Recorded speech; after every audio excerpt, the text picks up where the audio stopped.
What's going on, everyone? Welcome back to the channel, and if you're new here, hello, welcome. I'm Scotty for Prez, and what we're going to address in this video are some thoughts I'm having on the carry forward feature that's coming to Modern Warfare 3. In case you're unaware of what this is, it's been confirmed that any bundles you bought in Modern Warfare 2 or Warzone 2, or any skins or camos that you earned, will carry over to Modern Warfare 3. What I want to talk about specifically though is the behind the scenes of this feature, why it was really implemented, and what it means for the next Call of Duty. This is something I want to address because I've seen a lot of praise towards Activision for making this decision, and admittedly even I was happy to hear about this news, but I don't think it's one that we should be giving them that praise for. When we look at the prices of the bundles they've been feeding us all life cycle, it should be a no-brainer that people should be able to enjoy them for longer than just 1 year. And actually, it's much less time than that in most cases. It's very clear the two main reasons they did this, and neither of them are reasons for us to give them a pat on the back or a gift card to Chili's for. The first reason, simply put, is to sell more skins. Here, no shit, Sherlock. I know, what a surprise, right? If items did not carry over and players weren't able to use them in the next future Call of Duty, as the life cycle went on, people would be less and less inclined to purchase them.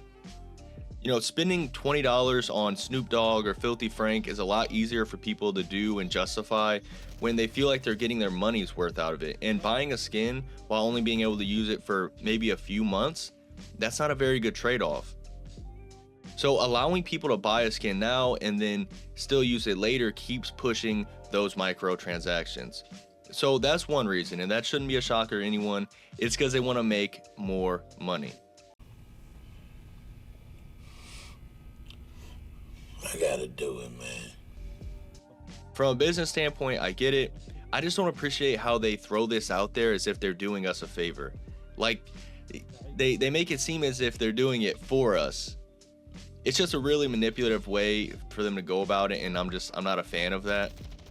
Now, they say this mechanic has also been introduced to help ease the transition for players. But why would they want to do that? Why now? They've never wanted to ease a player into a different title before. And so this leads me on to the second reason.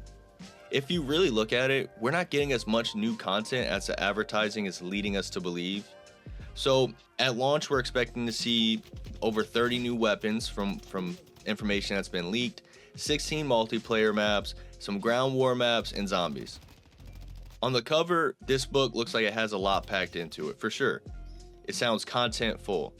But let's keep in mind that those 16 maps are all old maps, just remade, essentially just remastered. You're wearing a cape. You're just a cheap fucking knockoff. Oh no. I'm the upgrade. Now, supposedly there's going to be a total of 12 brand new 6v6 maps released over the next 12 months.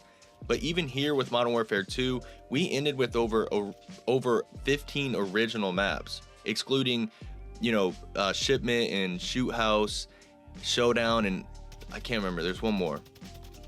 But this further proves the fact that Modern Warfare 2 was intended to be a 2-year cycle with OG content just sprinkled throughout that life cycle. This carry forward mechanic allows them to make us feel as though we're getting more content than we actually are. Now when players get into the game, yeah, maybe there's less or even no original 6v6 maps, but we'll have a shit ton of weapons and cosmetics, we'll have skins, charms, we'll have all these remastered maps, and the game will just feel more complete than it actually is. You see what I mean? We're praising and rejoicing like it's Easter Sunday when they're really just trying to cover their tracks and fluff up this game. Now, make no mistake, I'm excited for this game and I have really high hopes for it. I just don't like that so many people are giving them props for making this move. I love Call of Duty, probably too much, and I love creating content on it, but I'll never shy away from what I think is wrong or manipulative from the devs. And when I say devs, by the way, I rarely mean the actual developers.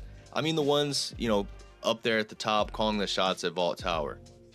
My biggest concern with the carry forward though is I feel like it'll actually make the beginning of the life cycle kind of boring. It's definitely going to be nostalgic, playing on all those old maps, but to me personally, I always like the feeling of starting a fresh Call of Duty. working through leveling up the weapons, you know, seeing which ones I like. I don't know, to me it's like one of the best parts of Call of Duty. That's why I think I like the old Prestige system so much. It was a fresh start. It made me feel accomplished once I started and finished that grind. I'm just hoping that having all these weapons already leveled up with all these attachments already on them won't take away from that feeling. You know what I'm trying to say? I'm trying to explain myself, but I feel like I'm doing the complete opposite. But anyway, before I wrap this up, I want to thank you guys though, for real. This past year on YouTube has been overwhelming at times, you know, figuring out settings and what I want to record and how to interact with you guys. It gets stressful, man, but you guys have been really supportive, and we actually made it to over 800 subs a few days ago, so thank you. I really appreciate it. It means a lot to me, and I just want to let you know that. So let me know your thoughts on the situation, and I'm going to see you guys next time. Be well. Deuces.